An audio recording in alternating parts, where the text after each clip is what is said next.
지난주에도 이사야서 42장 1절에서 8절의 내용을 봤습니다. 하나님께서 하시는 일에 대해서 선지자는 아주 강력한 어조로 또 여러 가지 비유와 대조법을 통해서 하나님이 하시는 일에 대해서 말씀을 해주고 있습니다. 하나님께서 선지자를 통해서 이와 같이 말씀하시는 이유는 우리가 주일날에도 에스겔 선지자의 말씀을 가지고 봤지만 하나님 자신의 영광 때문에 그렇습니다. 늘 말씀드리지만 우리 성도님들은요, 우리가 섬기는 그 하나님에 대해서 깊이 묵상을 하도록 이렇게 경건의 훈련을 하셔야 됩니다. 경건의 훈련. 경건의 훈련이라는 게요, 다른 거 아닙니다. 하나님을 깊이 알므로 경건의 훈련을 하는 겁니다. 하나님을 알려면 그러면 어떻게 해야 되나? 그러려면 하나님이 하시는 말씀, 하나님이 하시는 일들이 뭔지를 들어야 되는 겁니다. 오늘 이사야 말씀에서 특히 하나님이 하시는 일에 대해서 이와 같이 많이 말씀을 하고 있습니다. 하나님에 대해서 깊이 묵상을 하려면 하나님의 존재가 어떠한 분인가를 알아야 되잖아요. 근데 우리는 대부분 하나님이 어떤 분인가에 대해서는 크게 생각을 잘 안 해요. 일단은 이게 귀찮아, 이게. 막 살기 바쁘고 한데 뭐 그렇게 생각을 하라고 목사님이 자꾸 그러냐. 근데 사실은 우리의 삶이 아무리 바빠도 하나님을 묵상하는 일에 마음을 두고 그렇게 신앙생활을 하면 하나님에 대해서 여러분들이 조금씩 마치 우리가 이슬에 옷 젖는다 그러잖아요. 가랑비에 옷 젖고 이슬에 옷 젖듯이 그렇게 여러분 속에 하나님에 대한 그 지식, 알미 찬찬히 이렇게 쌓이는 거예요. 그러다 보면 어느덧 하나님은 이런 분이구나 이러면서 사이 다가오는 거예요. 이게 물론 하나님이 뭐 은혜 주실 때는 어떨 때는 막 폭포수처럼 확 부어 주실 때도 있어요. 예? 그러면 그게 이제 큰일이 나요. 그게 하나님이 갑자기 폭포수 같은 은혜를 확 부어주면 이게 우리는 이 삶을 감당을 못해. 제 주변에 가끔가다 그런 분들이 있어요. 보면 그러면 이 받은 은혜가 감당이 안 돼가지고 이 주체를 못하는 거예요. 하지만 뭐 그런 식으로도 가끔가다 하나님의 은혜를 주시는 분들도 있지만 저는 대부분 성도들에게는 이렇게 가랑비처럼 이슬처럼 잔잔하게 하나님이 저는 은혜를 주신다고 생각을 합니다. 어린 아이들한테 부모들이 사랑을 하면 잠잠히 사랑을 해줘야지 어린 아이가 사랑스럽다고 해가지고 그 아이한테 갑자기 너무 많은 걸 들어부으면 이 아이가 감당을 못하잖아요. 그죠? 하나님의 은혜도 마찬가지입니다. 잠잠하게 우리가 그 하나님의 은혜를 누릴 수가 있어야 되겠죠. 그러려면 하나님을 또한 알아야 된다. 그렇습니다. 이제 9절에서는 이사야 선지자는 하나님의 말씀을 말씀합니다. 보라, 전에 예언한 일이 이미 이루어졌느니라. 내가 이제 새 일을 알리노라. 그 일이 시작되기 전에라도 너희에게 이르노라 라고 말씀을 합니다. 이사야 선지자에게 있어서 하나님은 어떤 분이냐면 역사의 주권자이신 거예요. 뭐 비단 이사야 선지자뿐이겠어요. 다른 모든 선지서들을 기록하는 선지자들에게도 이런 사상은 동일하게 볼 수가 있죠. 하나님이 역사의 주권자시죠. 우리가 다니엘서에도 보면 하나님이 이스라엘의 모든 역사를 다스린다는 것을 보여주잖아요. 특히 하나님께서 이 바벨론 왕 느부갓네살, 이 느부갓네살이라는 이 대왕을 하나님께서 역사의 주권자로 그를 딱 붙들어 가지고 쓰시잖아요. 이방의 왕인데 하나님도 믿지 않아요. 이방 신을 믿는 그런 왕인 거예요. 그런데 이런 왕이라도 하나님이 자기의 권능으로 딱 붙드니까 이 사람이 하나님의 권능 앞에 아무것도 아닌 거죠. 하나님이 어느 날 교만해 가지고 바벨론 왕궁 위에서 누가 이 바벨론 내 큰 도시를 누가 세웠냐? 내가 아니냐? 그 바벨론의 공중정원, 이 신화 속에 나올 정도로 대단한 바벨론의 건축수를 보여주잖아요. 공중정원이 바벨론 시대 때 벌써 있는 거예요. 오늘날 현대의 건축가들조차도 그런 것들을 구현하려면 그게 쉽지가 않은데 도대체 어떻게 해서 그 당시에 바벨론의 공중정원이 있을 수가 있냐. 공중정원이요. 일본 사람들도 보면은 정원 만드는 거 예쁘게 만드는 거 좋아하잖아요. 분재도 만들어 가지고 일본인들은 보면은 일본인들의 그 정원을 보면 굉장히 아주 예술적으로 예쁘게 잘 만들어 놓더라고요.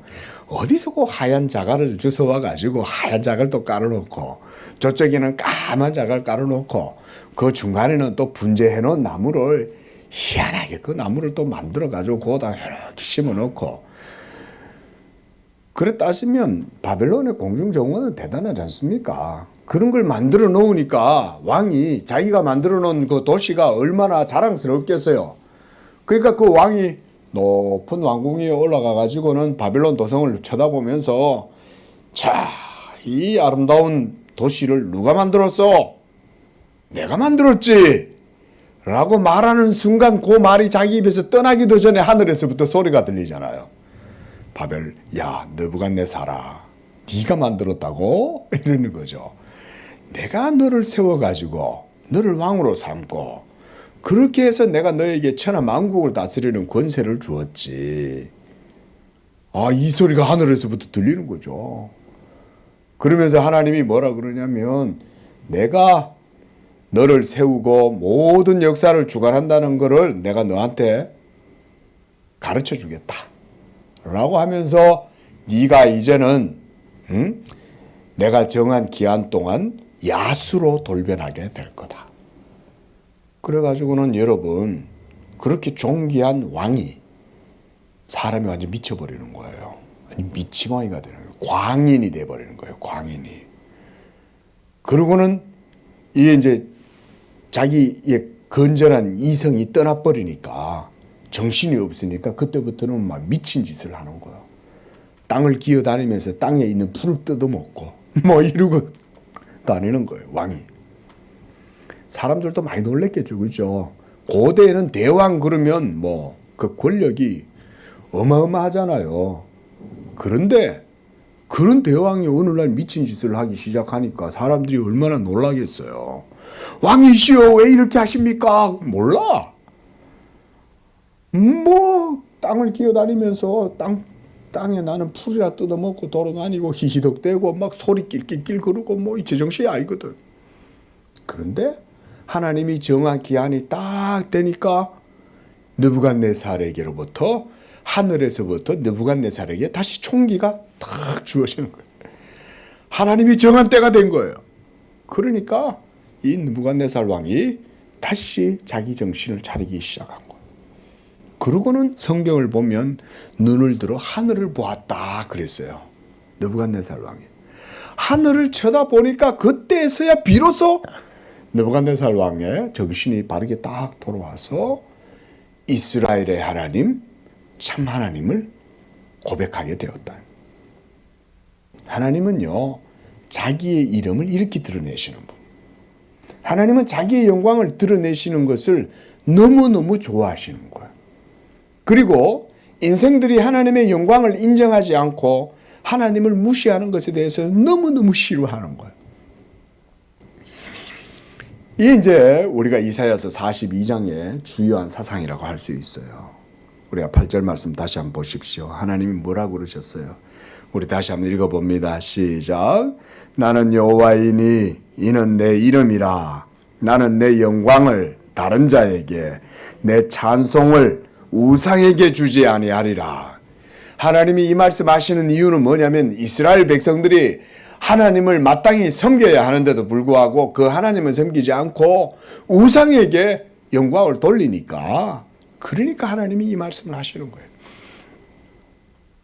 이스라엘 백성들이 하나님께 징계를 받아서 바벨론의 포로가 되는 이유는 다른 데 있지 않죠. 하나님을 섬기지 아니하고 우상을 섬김으로 말미암아 하나님께 징계를 당한 거죠. 그래서 하나님께서 이와 같이 이사야를 통해서 오늘도 자기의 영광을 이렇게 강조를 하시는 거예요. 하나님이 은혜를 주셔야 되는 줄로 믿습니다. 하나님이 은총을 주시고 눈을 열어주셔야 되는 줄로 믿습니다. 이거를 여러분 항상 기억하세요. 지각도요, 선한 지각도 지혜로움도 하나님이 주시는 거예요. 예? 내가 아무리 지혜로운 것 같고 내가 아무리 경험도 많고 비범하고 그래서 그런 것들을 의지하고 그런 것들을 자랑하고 그렇게 할지라도 하나님이 그래? 하면서 그냥 쓱 눌러버리면 끝나는 거예요. 그거는 여기 서 있는 목사도 마찬가지고 우리 모든 성도들의 삶도 마찬가지입니다. 그래서 모든 성도들의 삶의 원칙이 뭡니까? 성령을 의지하여 행하라잖아요. 그렇죠? 성령을 의지하지 않고 자기를 의지해서 행하면 행하는 그때는 지혜로워 보이는 거야. 잘하는 것 같아. 예? 내가 이거 잘했어.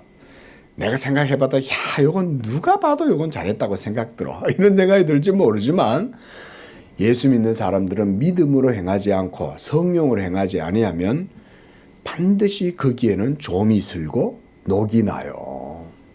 이거를 우리가 늘 하나님 앞에 겸손하게, 그래서 늘 두려움으로 살아야 돼요. 뭔가 행할 때 내가 잘했다 싶어도 하나님께 영광을 돌려야 돼요. 뭔가 일을 했는데 잘 된 것 같아. 그러면 내가 잘했다 이러면 안 되고, 이야, 이 하나님이 은혜 주시나 보다. 벌써 이런 믿음의 고백이 있으면 그 하나님이 영광 받으시잖아요. 요 하나님이 내게 은혜 역사하셔갖고 어떻게 내 삶 속에 하나님이 참 탁월하고 기가 막힌 방법으로 은혜를 주시니까 여기 되네. 그런 거 아니에요? 여러분 그런 거 신앙생활 하시면서 많이 경험하지 않으세요? 목사가 좋은 게 뭐냐면 이런 거 경험을 많이 할 수 있어요. 일반 성도들보다 조금 이런 거는 하나님 유리해. 성도들은 일상생업에 많이 종사하지만 목사는 늘 교회에 있고 늘 하나님의 일을 해야 되고 늘 성도들 가운데 늘 또 관심을 가지고 하나님이 하시는 일을 고민을 하고 기도를 하고 이러잖아요. 그러니까 그런 거에 관심을 가지다 보니까 그런 게 보이는 거예요. 하나님이 탁월한 방식으로 일하는 게 목회 현장 속에 실제적인 모든 실천 영역 속에서 보인다 이거죠. 예? 여러분들이 자녀를 보면 눈에 보이잖아요. 그죠? 자녀는 부모들이 안 보여도 부모는 자녀가 보이잖아요. 그러면 저 녀석이 머리를 쓰네. 이거 다 보이거든요. 그렇잖아요. 예? 지는 부모가 그런 줄도 몰라. 그리고 벌써 자기는 두수, 세수 다 써. 벌써 우리 건우가 벌써 보면은 자기가 원하는 걸 얻기 위해서 벌써 이 밑판을 다 깔아 미리. 근데 그게 벌써 다 보여 벌써. 희한하더라고요. 그게 부모가 안 돼 봤을 때는 몰랐거든요. 근데 이게 이제 부모가 되니까 벌써 이게 밑밥 까는 것부터 다 보여. 아이고. 근데 모른 척 하지. 벌써 이제 하고 있는데도 그냥 놔두는 거지. 그러면 서서히 다가와. 그러고는 결론은 이제 자기한테 해달라 이거야, 이제. 목사가 되면 그것도 보여요, 여러분. 하나님이 역사하시는 게 보입니다. 이런 게. 참 이 설교 시간에 그런 거 일일이 다 말씀드릴 수가 없지만은 정말 그런 거 경험을 많이 했어요. 부교육자 때도 많이 경험했어요. 예? 이런 여름에 지금 이렇게 이제 요즘 장마철이잖아요. 얼마나 힘듭니까? 예? 원래 이럴 때는 설교보다는 또 어떨 때는 또 이런 게 또 은혜로워. 예? 강화도를 가야 되는데 한 350명 정도 갈 수 있나? 교인이 주일날 다 모여도 350명 모일까 말까 하는데 수련회를 350명 가겠어요? 근데 수련회 계획을 350명을 잡았네. 장로님은 못 간다 이거야. 게다가 또 그걸 진행하던 목사님이 사임을 해버렸어. 그걸 맡아가지고 도맡아 하던 목사님이 사임을 해버려 가버렸으니까 이제는 수련회까지 한 달도 안 남았는데 그 제가 맡은 거예요. 그냥 웬 배짜인지 그냥 할 수 있다는 생각만 드는 거야. 할 수 있어요. 그랬더니 또 이제 행사를 맡은 저하고 이제 같이 맡아 있던 또 정장로님이 또 제가 또 할 수 있다 이렇게 하니까 또 정장로님도 또 덩달아 또 같이 또 뭐 할 수 있다고 또 막 같이 또 힘이 돼주네. 근데 다른 장로님들은 날 불러 앉혀놓고는 남 목사님 안 됩니다. 이거 못합니다. 장로님 할 수 있어요. 웬걸. 그때 내가 담임 목사도 아닌데 뭐 그렇게 떵떵거리고 자랑을 쳤는지 모르겠어요. 지금 생각해보면 지금 같으면 아마 못할 것 같아. 350명인데 비는 오죠. 또 여름에 그 350명 가면 얼마나 문제가 또 많이 일어납니까. 근데요, 그 수련회 기간 동안 예상했던 참여 예상 계획 인원이 다 오고, 그리고 하나님의 은혜 안에서 정말 성도들이 기분 좋게 따뜻한 엄마의 품속에 있는 것처럼 수련회를 지낸 거예요. 기분이 너무 좋은 거야. 다들. 아픈 사람 한 사람도 없고 모든 행사가 아주 은혜롭게 잘 마치고 돌아온 거예요. 그뿐만 아닙니다. 지금 설교 시간이라서 제가 그런 말씀을 일일이 다 못 드리는데요. 정말 할 수 없는 상황 속에서도 하나님이 하게 하시는데 기가 막히는 거예요. 기가 막히는 거예요. 그러니까 나중에는 성도들이 몇 번 경험하다가는 나중에는 남 목사님이 그냥 가자 그러면 가. 괜찮아. 그냥 가. 근데 날이 우중충한데도 가면은 날이 다 열리는 거야. 계획을 안 했는데도 가면은 벌써 뭔가 준비가 다 돼 있는 거야. 그러니까 나중에는 저도 별로 계획을 안 해. 아이고 뭐 계획할 거 뭐 있어. 그냥 하고 싶으면 마음에 원하는 대로 가면 돼. 그러면 벌써 하나님이 기가 막히게 모든 걸 다 준비해 놓는 거예요. 은혜가 그런 건 줄로 믿으시기 바랍니다. 아니 여러분, 자녀들이 계획하고 행동해요? 하지만 부모들은 어때요? 자녀 뒤따라 다니면서 모든 거 다 해주죠. 하나님이 똑같이 해주시는 거야. 여러분들 앞에 여러분들의 삶에 주어지는 모든 환경과 상황 속에 무슨 일을 행하시는데 잘 되면요, 내가 잘했다고 생각하시지 마세요. 하나님 아버지가 여러분 위에 이렇게 야야 햇빛 너무 뜨겁다. 야야 오늘 너무 추워. 하나님이 어떨 때는 구름을 사이를 주시기도 하지만 어떨 때는 구름을 덮어주기도 하시는 거예요. 할렐루야. 하나님 아버지께서 그렇게 하시는 거지. 이렇게 믿으시면 돼요. 우리가 이런 하나님을 인정해야 되지 않겠어요? 우리가 해야 될 게 그럼 뭐겠어요? 아버지 이러면 돼. 그냥 사실은 거창한 거 하나님 말하지도 않아요. 사실은 성경은 이사야 선지자는 하나님의 위엄과 영광에 대해서 아주 탁월하고 이렇게 대단하게 노래를 하고 있지만 정작 하나님이 우리한테 바라는 건 딴 거 없죠. 우리의 소소한 일상의 삶 속에서 아버지 감사합니다 이러면 되는 거예요. 사실은 이 정도만 돼도 하나님 영광 받아. 뭐 주여와여 이럴 필요 없어. 그냥 마음으로 오늘도 아버지께서 내게 일용할 것 주시고 낮의 해와 밤의 달로 비춰주시고 채워주시고 건강 주시고 감사합니다. 요래만 돼도 이게 다 영광 돌리는 거예요. 자, 역사가 전개될 때는요, 거기에는 사실은 엄청난 힘이 작용하는 겁니다.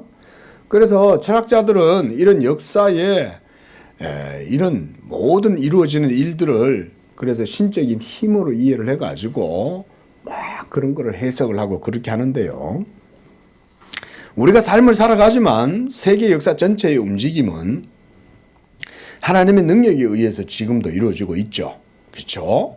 지금도 저 구름 위로 높이 솟아 올라가면 창공에는 태양이 뜨겁게 전 지구를 비추고 있고, 온 세상은 하나님의 능력에 의해서 지금도 한치의 오차 없이 움직이고 있는 거죠. 하나님이 이 모든 일들을 자기 열심으로 하신다라고 말씀을 했습니다. 그래서 이런 모든 창조 자체가 하나님 자신의 영광을 드러내기 때문에, 그래서 오직 내 영광을 다른 자에게 주지 않겠다라고 이렇게 하나님이 말씀을 하시는 거예요. 그래서 우리가 질투하시는 하나님이다. 한번 더 따라하겠습니다. 질투하시는 하나님. 하나님은 질투하셔요.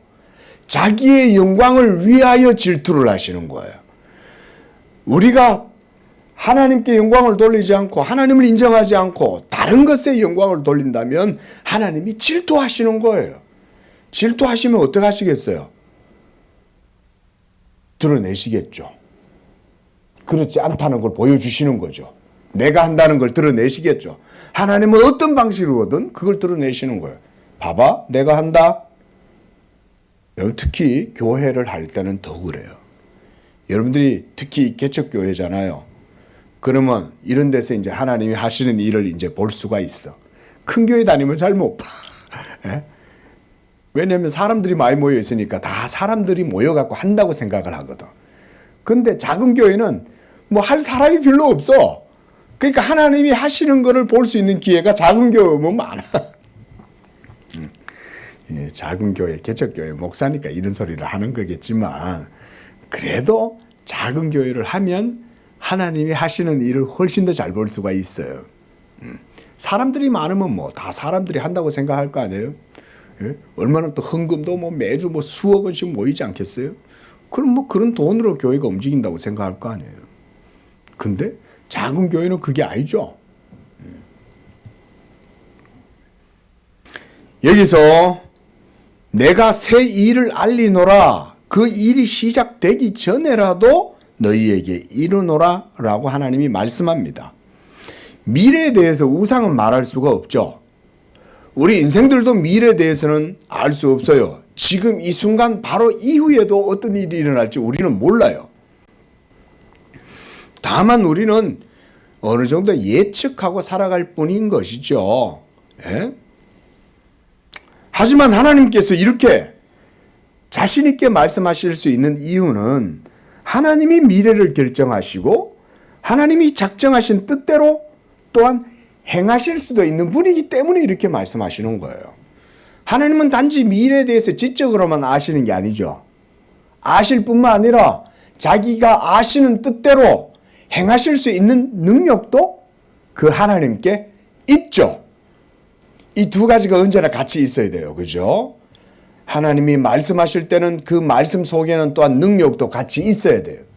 그러니까 명령하니까 그 말씀의 능력이 효력을 일으켜가지고 만물이 말씀에 의해서 생겨나게 하잖아요. 예? 이는 우리가 하나님의 능력에 대해서 이해를 해야 되겠습니다.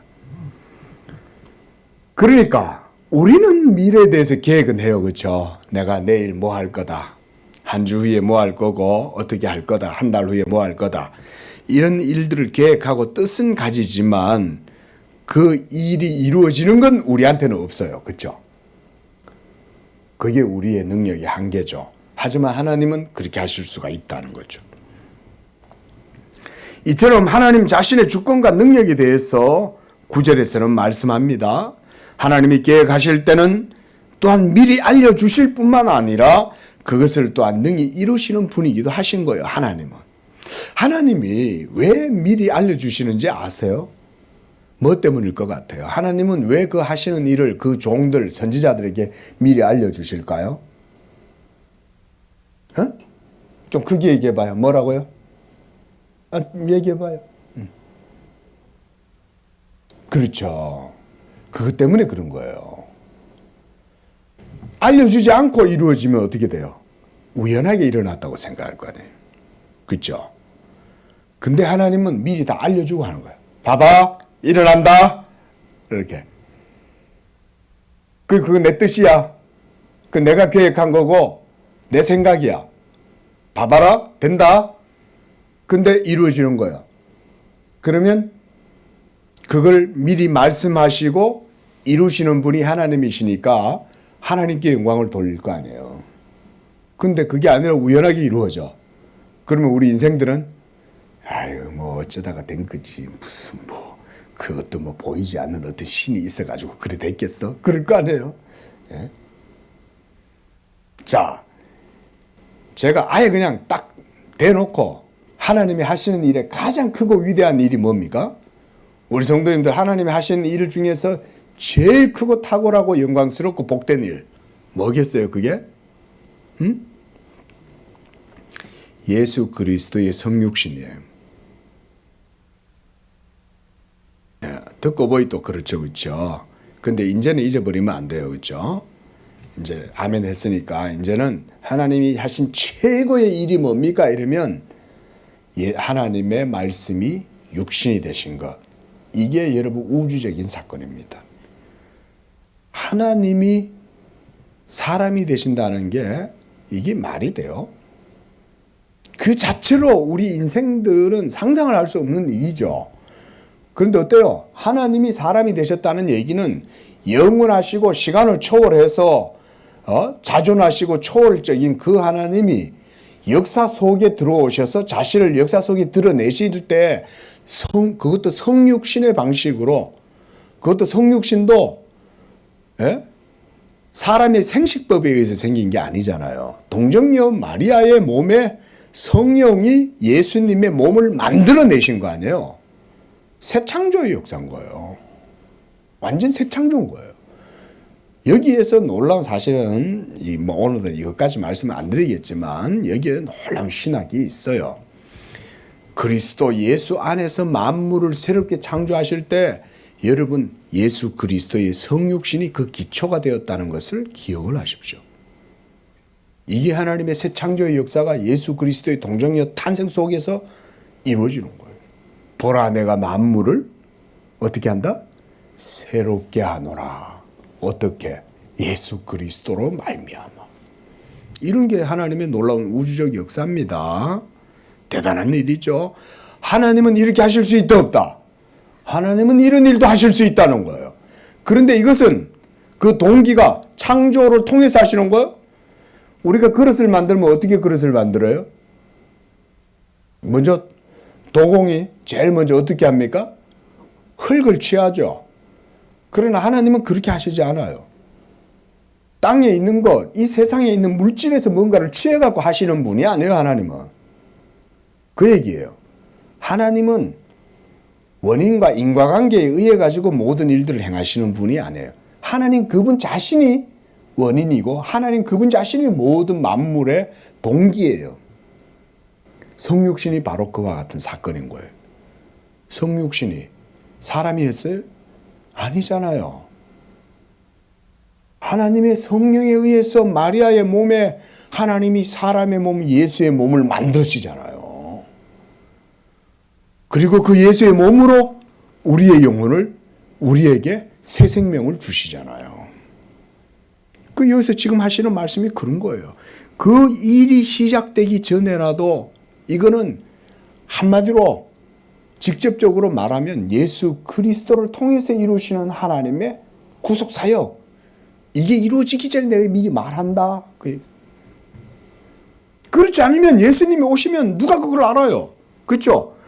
2000년 전에 예수님이 직접 오셔가지고 자기의 능력을 보여주고 내가 하나님의 아들이라고 말하고 계속 해도 못 믿는데, 안 그래요?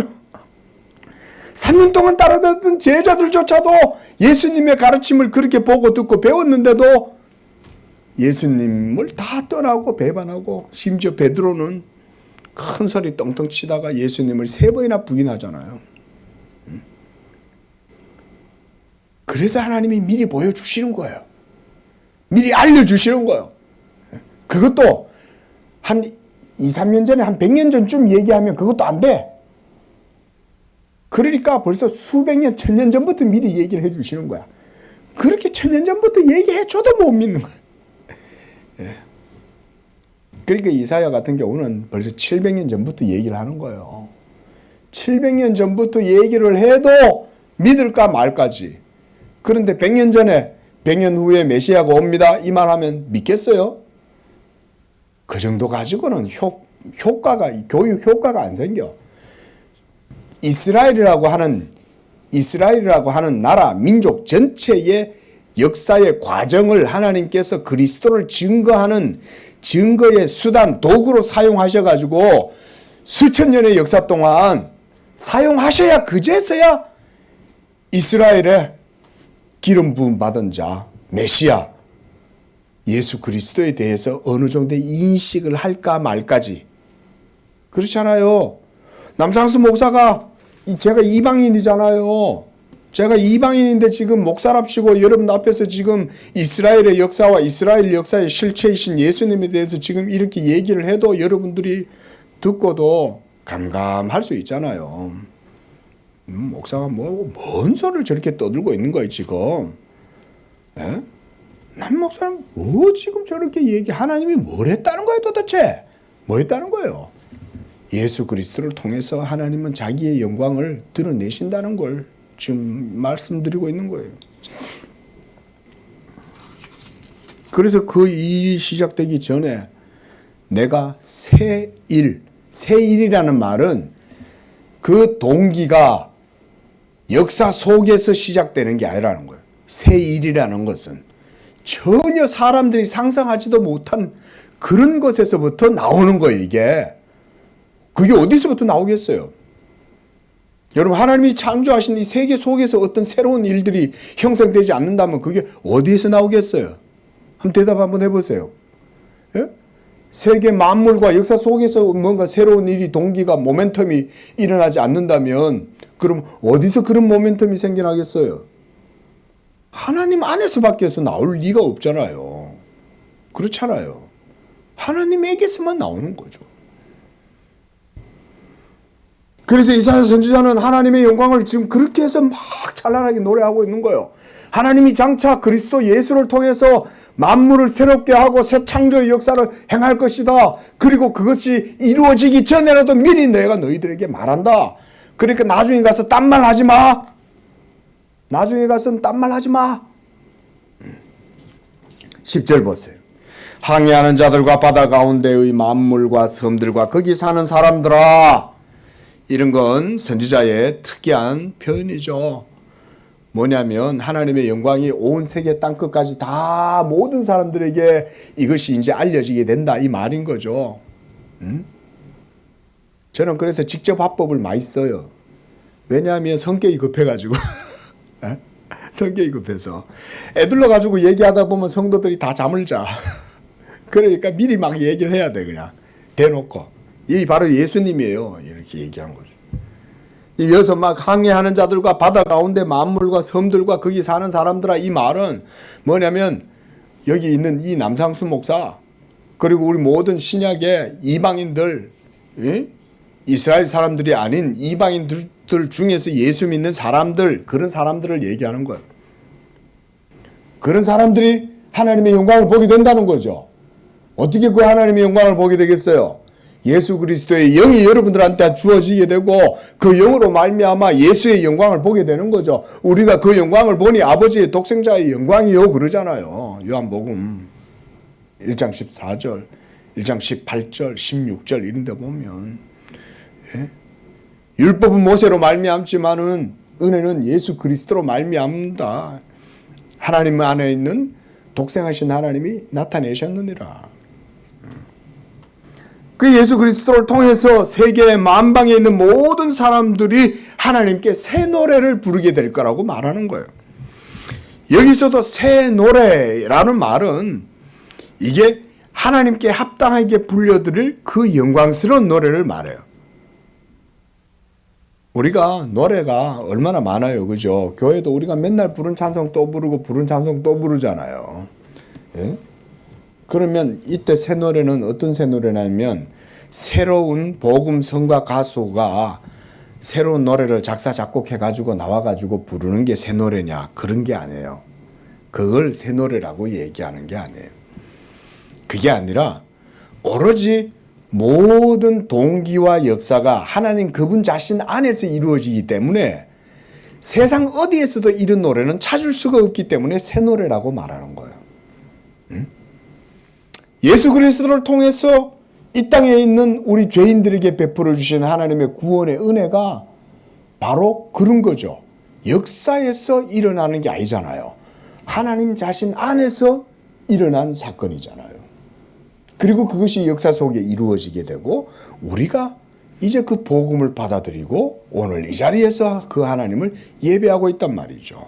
우리가 이런 것들을 듣고 알므로 하나님을 예배하면 그게 새 노래인 거예요. 그런 게 새 노래인 거예요. 예? 그러니까 찬송가를 반복해서 불러도 그 크신 하나님의 뭐지? 사랑 그 노래를 부르면 마음이 벌써 예수님을 생각하면서 부르면 그게 새 노래인 거야. 다시 불렀던 노래 또 부르고 불렀던 노래 또 부르고 그거 아니에요. 그런 게 아니에요. 그러니까 우리는 찬송가도 늘 부르고 그렇게 해도 우리의 마음이 늘 예수로 말미암아 새로워지면 그게 새 노래다. 그러니까 이런 새 노래야말로 하나님의 은혜를 나타내고 그래서 사람들로 하여금 경탄하게 하는 그런 노래를 말하는 거예요. 그래서 일상적인 그런 노래가 아닌 그리스도 안에서 하나님이 행하시는 일들, 그런 교훈들, 그런 계시가 될 것들, 이런 것들을 따라서 하나님을 찬양하는 게 바로 새 노래예요. 그리고 이런 새 노래는 성령으로 거듭난 사람들만이 하나님께 부를 수 있는 거예요. 자, 그러면 여러분 나중에 우리가 천국에 갔어. 완전히 이 땅에 하나님의 나라가 완전히 다 이루어져서 모든 사망까지도 다 제거되고, 모든 불의한 죄인들도 하나님의 모두 심판에서 다 이제 다 사라졌어. 죄도 없고 죽음도 없고 아픔도 없고 고통도 없어. 자, 그렇게 됐을 때 그때 성도들이 부르는 노래는 어떨까요? 그때 가갖고 여러분 우리 찬송가 부를까요? 저는 그때가 되면 찬송가는 없어진다고 생각합니다. 이 찬송가는 우리가 다만 지상에서 지금 신앙생활 하는 동안 우리가 믿음이 연약하니까 그래도 불렀던 거 또 부르고 불렀던 거 또 부르고 성자의 귀한 몸 날 위하여 이러면서 부르지만 완전한 천국이 이루어졌을 때는요 이런 찬송가가 필요 없습니다. 왜냐하면 그때는 하나님을 얼굴과 얼굴을 마주 대하여 볼 정도로 그렇게 우리가 하나님 앞에 서게 되니까. 그러면 그때 부르는 노래는 어떻겠어요? 막 이렇게 파일 펼쳐갖고 성가대들이 모여갖고 그렇게 노래 부르겠어요? 아니죠. 하나님의 살아계신 하나님의 살아계신 그분의 빛 안에 그들은 서 있기 때문에 그 하나님께 대해서 뭐 찬송가가 필요가 없어. 그때 여러분들의 상태는 베토벤, 뭐 라흐마니노프, 모차르트, 쇼팽보다 탁월한 음악적 감성을 가지고 하나님을 찬양하게 될 거예요. 어마어마한 신적인 감동 속에서 여러분들의 영적인 상태가 탁월한 빛을 드러내기 때문에 여러분들의 존재로 하나님께 드리는 찬양 자체가 그 자체가 새 노래가 되는 거예요. 그러니까 새 노래의 곡조가 영원토록 끝이 없는 거야. 믿으시기 바랍니다. 영원히 끝이 안 나요. 11절에 광야와 거기 있는 성읍들과 게달 사람들아, 게달이라고 하는 것은 말하자면 아라비아.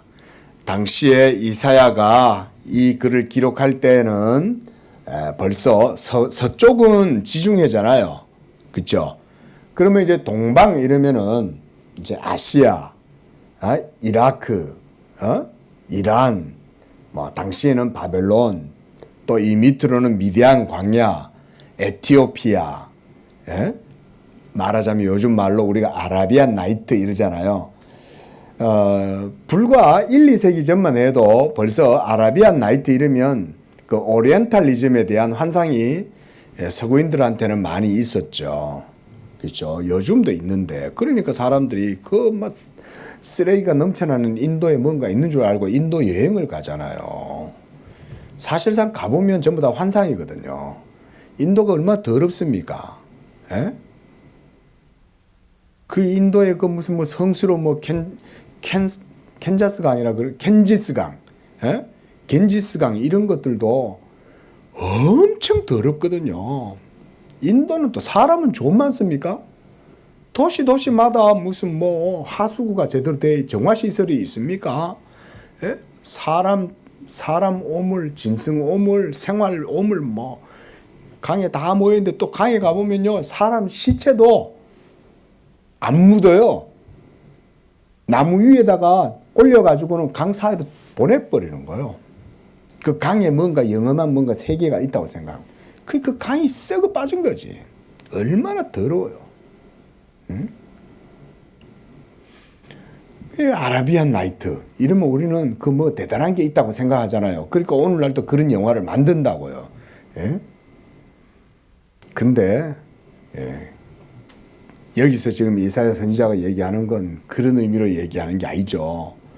그 모든 진정한 인생에 있어서의 영광스럽고 탁월하고 복된 모든 것은 이스라엘에서부터 이루어지므로 아라비아에 있는 그 모든 백성들도 하나님의 영광을 보게 될 것이다. 그 말을 하는 거예요. 그리고 사람이 사는 마을들은 소리를 높이라, 셀라의 주민들은 노래하고 산꼭대기에서 즐거이 부르라 라고 이사야 선지자가 왜 이렇게 노래를 하냐? 뭐 때문이겠어요? 그래서 직접 합법이라 그러는 거예요.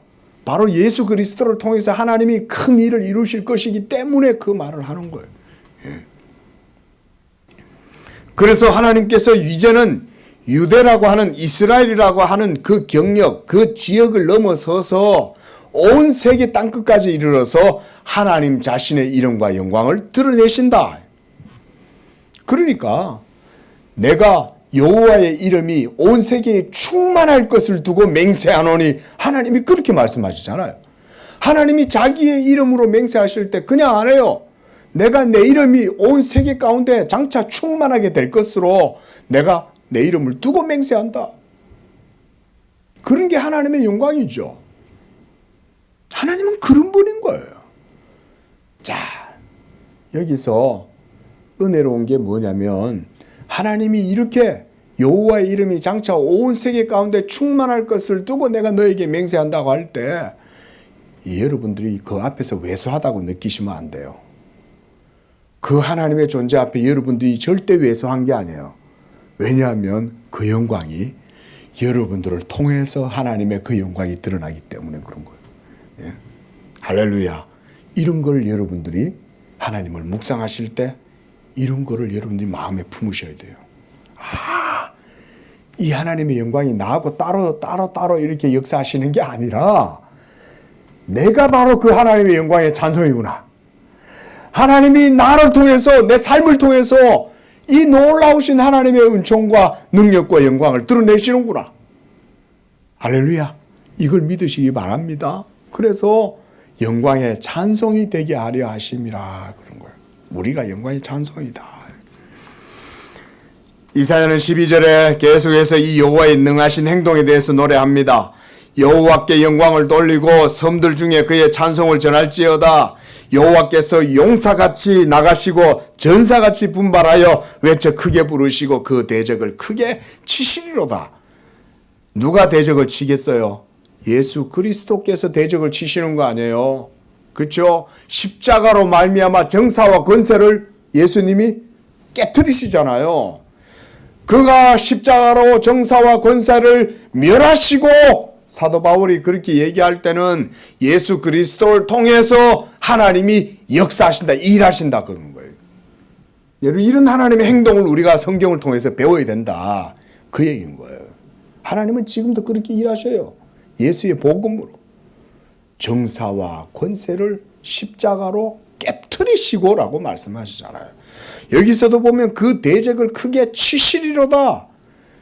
창세기 3장 15절에서도 여자의 후손이 뱀의 머리를 짓밟아서 깨트린다. 예수 그리스도가 모든 이름 위에 뛰어난 이름이 되면 그 예수 그리스도의 발 아래 모든 무릎이 다 꿇을 거 아니에요. 예수의 무릎에, 예수의 이름에 무릎을 꿇지 않으면 모두가 다 박살나는 거예요. 왜? 하나님이 그렇게 행동하고 계시는데 그 앞에 무릎을 꿇지 않으면 어떻게 되겠어요? 이렇게 하나님께서 자기의 행동을 용사와 같이 지금 묘사를 하고 있는 거예요. 지금 여기서는 12절, 13절에서는 또 14절에서는요. 이번에는 해산하는 여인처럼 표현합니다. 내가 오랫동안 조용하고 잠잠하고 참았어요. 언제부터 참으셨냐? 예수님이 오실 때까지 하나님이 참으신 거야. 그러는 동안 이방의 모든 세계들은 추주전국 시대와 몽골의 칭기스칸과 나폴레온과 알렉산더와 마케도니아의 대왕 알렉산더가 헬라 제국을 건설하고 로마가 일어나고 이러는 일들 동안 온 세계는 다 그렇게 자기들대로 했겠죠. 이집트는 이집트대로, 잉카 문명은 잉카 문명대로 자기들의 역사들을 이루어왔지만 그러는 동안 뭘 했냐? 하나님이 참았다 이 말인 거예요. 지금 여기서 표현하는 건 그렇게 보시면 돼요. 내가 오랫동안 조용하고 참았다. 적벽대전 일어날 때 내가 참았어. 예? 조조가 일어나고 제갈공명하고 싸울 때 다 보고 있었지만 내가 참았어. 왠지 알아? 내가 역사의 결정적인 한 방을 준비하고 있었기 때문이야. 누구를 위하여? 내 백성 이스라엘을 위하여 내가 다 그걸 준비해 놓고 있었어. 그게 뭐라는 거예요? 모두 다 답이 예수 그리스도다 그러면 돼요. 예수 그리스도가 바로 답인 거예요. 그래가지고는 해산하는 여인같이 부르짖으리니 이 말은 여자들이 저는 뭐 임신을 안 해봐서 모르지만 임신하면 처음에는 다 모든 엄마들이 그 뱃속에 있는 아이를 뭐 사랑한다 그러고 사랑이야 사랑아 그러고 태아명을 이름을 지어주고 그죠. 그러면서 자기 배를 쓰다듬어 주면서 늘 그 뱃속에 있는 아기를 좋아하잖아요.